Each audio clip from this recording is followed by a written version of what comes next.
Hey everyone, welcome back to the Automotive Flux channel. So if you're watching this on the intended day, then it's Christmas 2022. I'm a little bit sick, so apologies in advance for my voice, but I figured I'd bring you a little bit of a personal Christmas greeting this year, just before we get into the actual video, because I just thought it would be fun. Plus, I get the opportunity to show you the Bugo stickers in person so you can see how big they actually are.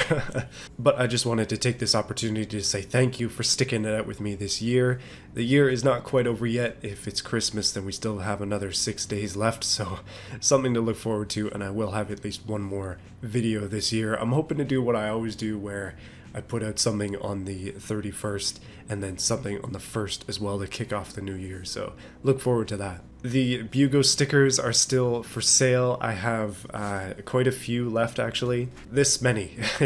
This is approximately 90 stickers left, so go to my website, automotiveflux.com, if you want to buy one. You buy one, you get two. I'm doubling orders, and I have been shipping them all over the world the past couple weeks, so thank you for that. Use some of your Christmas money. Spend it on something that lasts a long time. I would appreciate it. Obviously, a huge thank you to those who've already bought some. I have sold like well over 200 of these, and it's been crazy to be able to send them all over the world. Like countries that I barely even know. I sent one to Bosnia the other day. Like nuts, but massive appreciation for those who have chosen to support me in that way. I'm going to have some pretty exciting news coming up in the new year. I'm very, very excited for what's to come next year. It's going to be a great year on YouTube and in real life as well. But yeah, I don't know, man. This year has been full of blessing. It's definitely been a hard year in some aspects, but I'm hopeful to start it off strong and continue on with this channel growing. It is ultimately my goal that this community continues to thrive, that automation continues to be something that people enjoy, and that you actually want to watch the stuff that I make. That's the end goal, really. That being said, if you like these games, you should totally buy them. They're both on sale on the Steam sale right now for Christmas. Not sponsored, but this is the time to buy if you're looking. And from my family to yours, let me just say Merry Christmas, Happy New Year for the new year, and thank you for watching this video and the others that are coming after it and before it. Thanks for being here. Thanks for sticking around. I really do appreciate it. And I do say that a lot, but probably not enough. Thanks, guys. On to the video. So it's Christmas, and you would naturally expect me to make a Christmas-themed car. Actually, what I was thinking about doing was making a sleigh, but I have done that before with the 1 horsepower vehicle. So today I'm actually just going to make something worthy of the Johnson map, the Johnson Canyon, or Johnson Valley map in BeamNG.drive. I want to check that map out. Why don't we make something cool in automation to go on a little bit of a journey there? What is Christmas if not the time to go on a bit of a trip, whether that's to see family or to go in the desert for no reason at all? I don't live near any deserts. Naturally, obviously, I live in the north of Canada, so that's not going to happen. But for us, it's like brave the winter weather, drive to family's house. Let's do that, but in Johnson Valley. Now, the fun part about doing this is I'm going to modify one of my pre-existing vehicles. Possibly, well, I have a lot of options. We could make a Grand Caravan off-roader version, all-wheel drive. That could be pretty cool, actually. Older truck, the Fjord, or Ford, I guess, Silent J. This way overpowered work truck could be an option. One of these Jeeps that I've made is a good candidate for this. And there is a lot of other stuff, including the Datsun that I made and this Arctic thing. I don't know. I'm feeling the Grand Caravan. Let's clone it and try and make an all-wheel drive. Actually, no. 4x4 Grand Caravan off-road spec. And then we'll take this bad boy on a bit of an adventure in Johnson Valley. Honestly, I really like this idea the more I think about it, because this is a family mover. And obviously, if you're moving your family, you need a lot of seats and practicality as well, I guess. I mean, why not? So let's just take this basic Grand Caravan and turn it into an off-road spec beast. So some basic specs on this before we get into it. It's a front wheel drive, 470 horsepower, 5.7 liter V8. It's a Hemi Grand Caravan with a bit of a hop up. And also it's straight piped and a bit nasty. I mean, I made this a while ago. It was quite a popular one, all things considered, this year, and it's fun to revisit it. But I think making it off-road spec is actually going to be fairly easy. Going through the engine, I don't think there's anything that I really want to do here. We're just going to leave the engine completely as is, including the ITBs.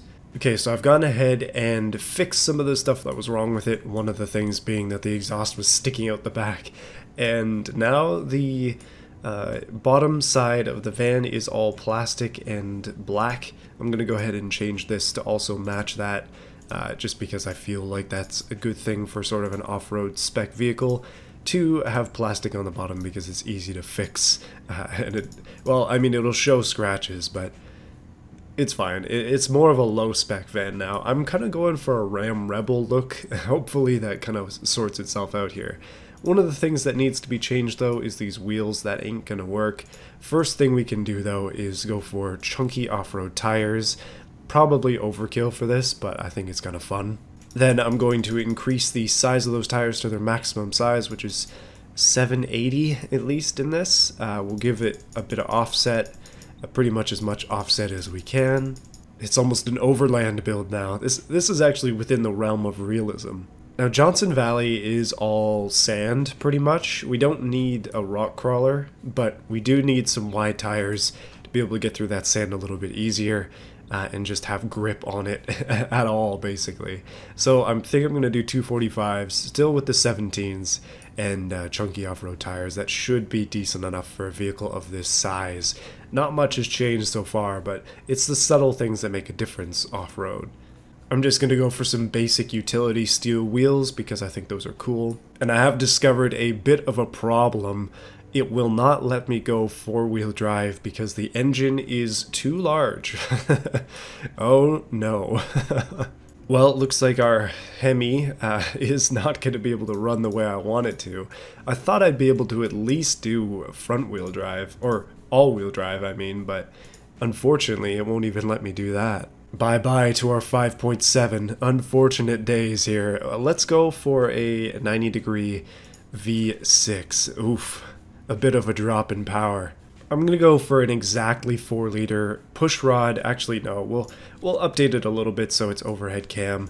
4 valves per cylinder. That's a little bit nicer. Inline, or V6. That should allow me to... Never mind, it doesn't even fit. It'll fit a pushrod V6, but it will not fit an overhead cam V6. That is very unfortunate.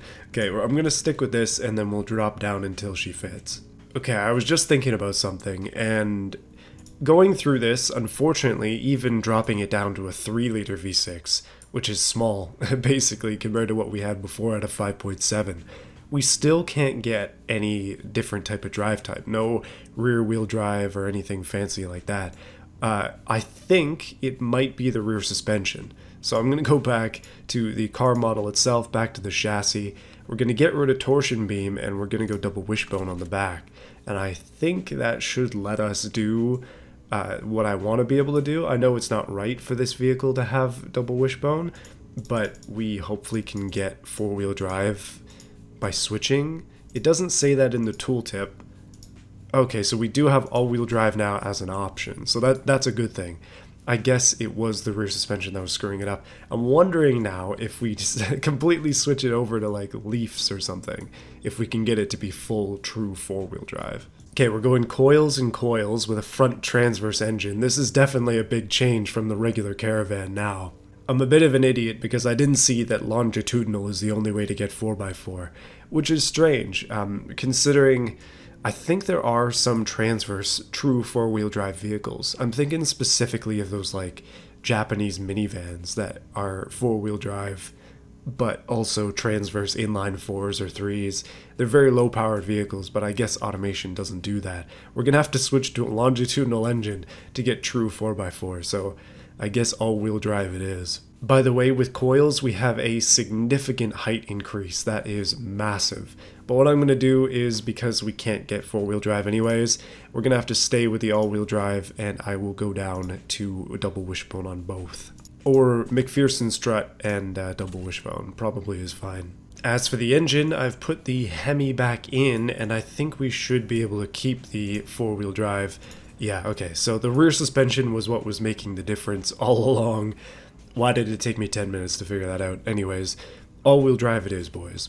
So to help out with the dunes, I'm going to keep the auto, but I am going to give it a manual locker, just so that we have the ability to lock the diffs as necessary. So it is all-wheel drive, but at least we have that option. In terms of aerodynamics, I'm going to give it an off-road skid tray, which is going to make the brakes have problems, so we'll fix that too. Interior is just going to be the same. Safety is just going to be the same. Suspension, though, we're going to go for... I have it just set as a normal preset, but I'm going to give it off-road sway bars. And, we'll go hydro pneumatic suspension. I think that would be kind of fun. It doesn't have to be realistic, just has to be good off-road for this game's standards.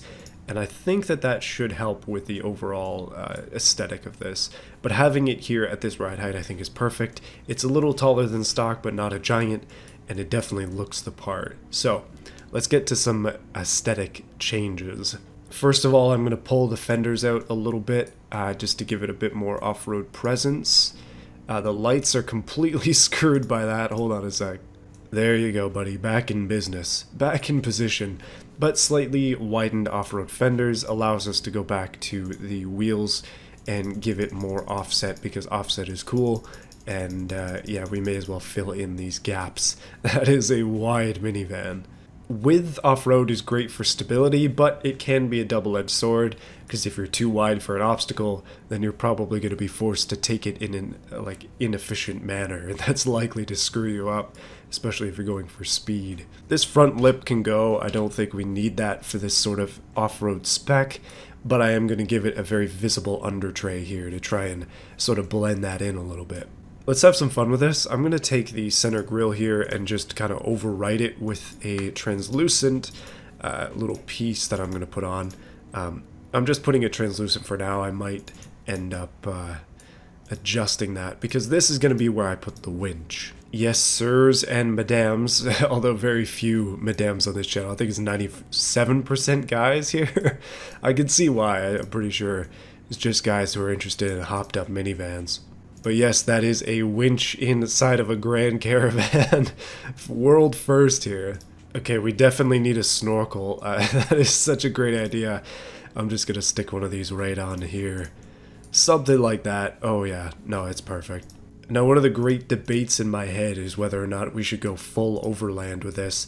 I'm thinking maybe not this time, as I have done it before, but I will put a beefy BF Goodrich spare on the roof, because I think it's kind of fun. That's honestly the only reason. Heck, why not put two? Come on now, they're already too big for the vehicle anyways.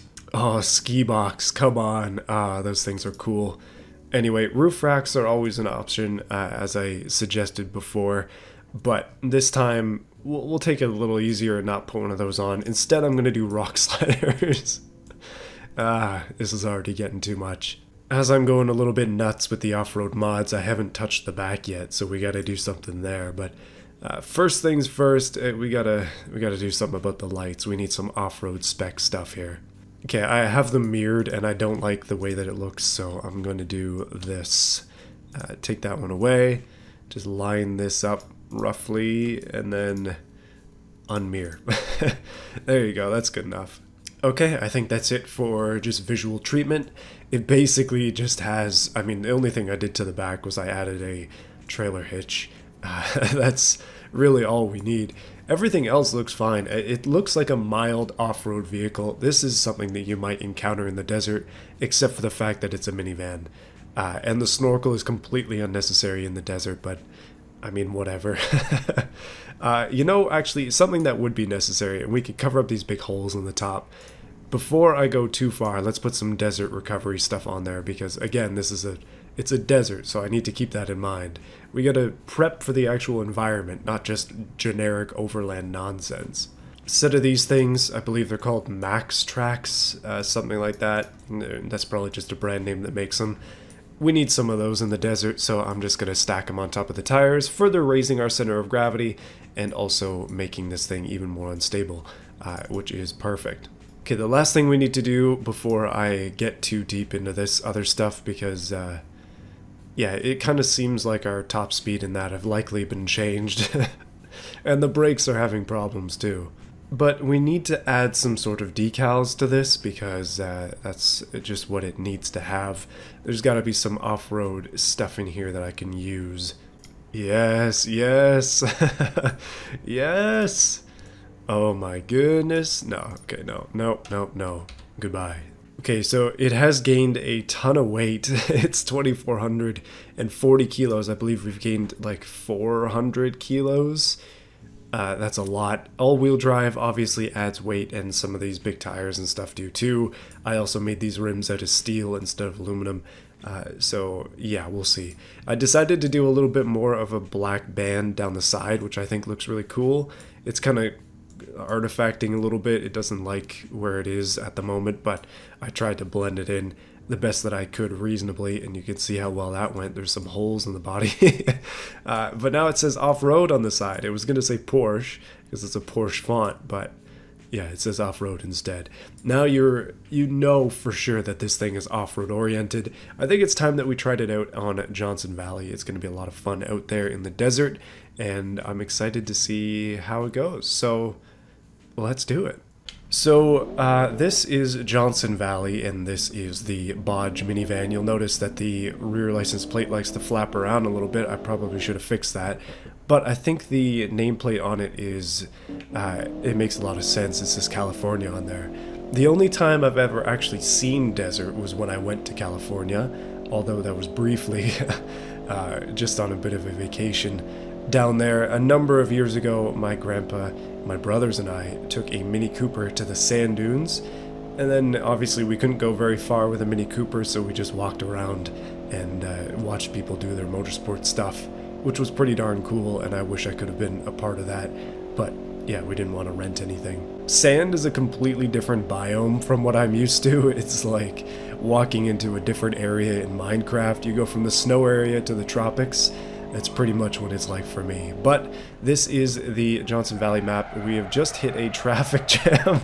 I didn't know this was here. Oh my goodness. I guess this is the end of the highway.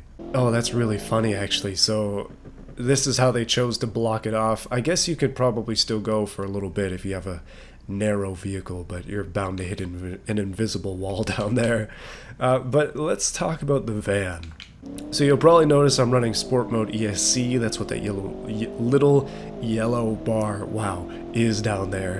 And I'm also running Sport Mode on the 6-speed transmission, and that's just because it feels a lot more peppy with that, which is nice. The funny thing about this thing weighing 2,440 kilos is it's hefty. It really feels weighty, which is not ideal for the desert. Honestly, if we were going to make this better, the best way to do it would just be to cut weight, whether that would be increasing the quality of things in order to get the weight down, or increasing that lightness slider, which adds a lot to the engineering. That kind of stuff just makes things very expensive, so yeah, that would probably benefit this vehicle quite a bit. We're just driving on the highway at this point, doing a casual 300 kilometers an hour in a minivan, but what this place is all about is the sand dunes. So let me just hit the brakes right here, slow myself down. Oh my goodness, we're going for a bit of a jump. Oh, it lived easy. Totally forgot to have my headphones on there so I could hear the noise that this thing makes, but we may as well ride some of these off-road trails. That's pretty much the whole reason I wanted to check this map out. I haven't actually done a thorough exploration of it yet, and I figure that today's the day, and the van is primed and ready for it. Although I will be honest, we do have to take these a little bit slower than I thought we would. These bumps are a little killer. For a true off-road van experience, double off is key there. We would need much bigger tires Definitely lifted suspension with some soft preset going, and a lot less chance to hit the bottom of it and do that. Wow, that's wild. So from what I know about this map, it is quite large and there are a lot of trails to explore. I don't anticipate that we'll hit all of them, but we may as well get some of the main ones out of the way. This is a lot of fun though, it really feels quite realistic, which is nice. Look at the van wallop in the gullies there. Oh, I'm not sure if those words are even real. And there's a time trial. You know, I don't think we're suited for that. However, since we've been running trails, we may as well go check out the actual dunes. This is where I don't think the van is going to do the best, but it depends on the traction model that's used for this. And it seems to be decent enough that we can jump and not fall too badly. Okay, that is pretty bad. Just thinking based on physics alone, because I don't have any experience in thick sand, but being able to spin the wheels is not necessarily something that you want. Oh my goodness. Wow, no low range is definitely killing me here.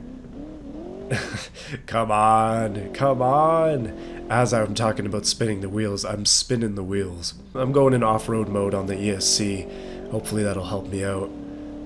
Oh no, it's definitely not helping, but it might let me get a little bit of wheel spin going. Come on, I just want to hit the top of this dune. There it is, there it is. Yes, okay, top of the dune. But wheel spin is not something you necessarily want in the sand because, well, you're gonna end up digging a hole for yourself, which is not ideal. Oh, that looks pretty cool down there. Let's go. But yeah, if you accidentally bury your wheels, that's when you have to bring out the ramps and the shovels. And obviously, like, it's important to keep your wheel speed up, as it is through any loose surface, but you don't want to get stuck and then have your wheels continue to spin, because then they're just going to bury you. Logically, in my head at least, it's very similar to snow. I have a lot of experience driving in snow here, and the four-wheel drive on my truck is used quite liberally to get through some of the things that we face here, especially over the last month. Man, oh man, the snow has been pretty wild this year so far. I'm thankful that I have four-wheel drive, and honestly, I would not buy a truck without it. And honestly, I don't think I'm going to ever buy another daily vehicle that doesn't have four-wheel drive. Oh, this looks interesting. Oh no, here we go, here we go. Okay, the first obstacle in this off-road park is probably too much. Okay, yeah, definitely too much. No probably there, it's definitely too much. Well, this is a bit of a weird Christmas video, I will admit. It hardly has anything to do with Christmas, except for the intro and I guess a little bit of discussion throughout. But I just, yeah, I thought it would be fun to do a little bit of a road trip in Johnson Valley, try to lay down some mud tracks here in the dry desert. See how well a minivan can pull its weight on some true off-road stuff. All-wheel drive, not really the best for this.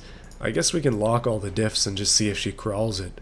I mean, I'm not even using the throttle because we have an automatic here, but just give her a tiny bit of gas to get over some of these obstacles. Honestly, you know what would be great for this? Full, like, true four-wheel drive and then low range. You could probably just kick it in low, put it in drive or sport or whatever, and just crawl up anything. I mean, I'm making it here, but it's truly through brute force that I'm doing it. You would not want to drive your actual off-road vehicle the way that I'm driving this. Definitely not. Oh my goodness, we're not going to make it any further.